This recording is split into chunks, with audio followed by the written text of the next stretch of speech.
What's up guys, Whiplash, bringing you some more Blitz content. Today we are platooned up with the Destroyer in his E50. I'm in the marvelous STI, or ST1, STD, doesn't really matter what you call it. Tank still performs the exact same way.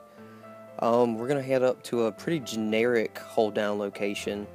The STI really excels at being over here because of the fact that it's got somewhere along the lines of 8 degrees gun depression. 250 millimeters of frontal armor with a small cupola makes this thing absolutely OP in this position.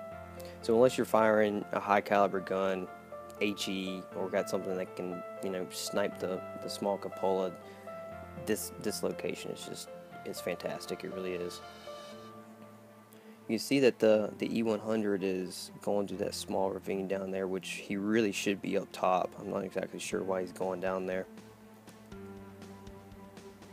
And you can see the patent here in the E5. The E100 really should be where that patent is, because you can go hold down in that location. And given that the patent's got somewhere along the lines of 100 millimeters of turret armor, the giant E5 cupola, that tumor, it just doesn't make that location very relevant for him whatsoever.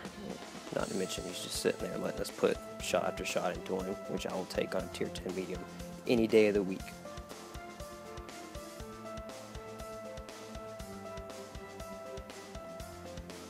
Now, right in here, I do recommend always taking blind shots. Unless you can't afford the ammo, take them, because like you see here, it ended up did pin.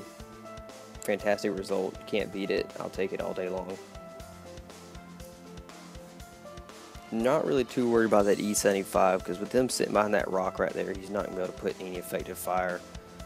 Theoretically, either the E75 or that E5 should have pushed up to that bunker off to the right, given different directions of fire on it. That's making it extremely difficult to angle the armor, but they didn't, so that's to our advantage and we'll make use of it.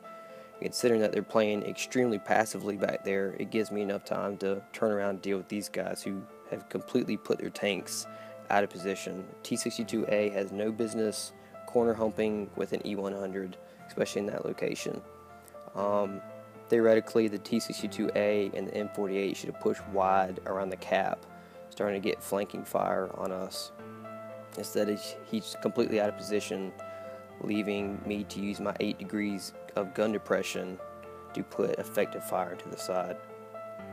M48 is making a very good move right here, in my opinion. Like I said earlier, you want different directions of fire constantly, especially on something like an E100, where you have to angle your tank extremely well in order for the armor to be effective. He's able to put shot after shot into his sides, and you can see here that the E100 is kind of frazzled and dazzled, doesn't really know what he's doing, or I wouldn't say doesn't know what he's doing, but he's freaking out over here. But that's fine.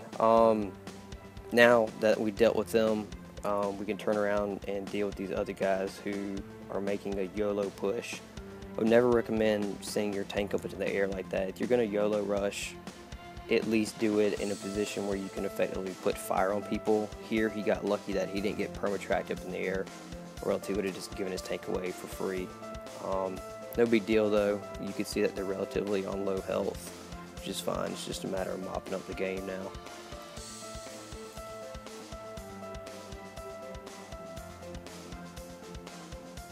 Not really sure what the E75 is doing. I think he's just kind of doing whatever, and of course Dez, being an amazing heavy, I guess you'd call it a heavy medium, decides that he wants to go Superman off the cliff and ram him to death, which is cool. Always want to do that.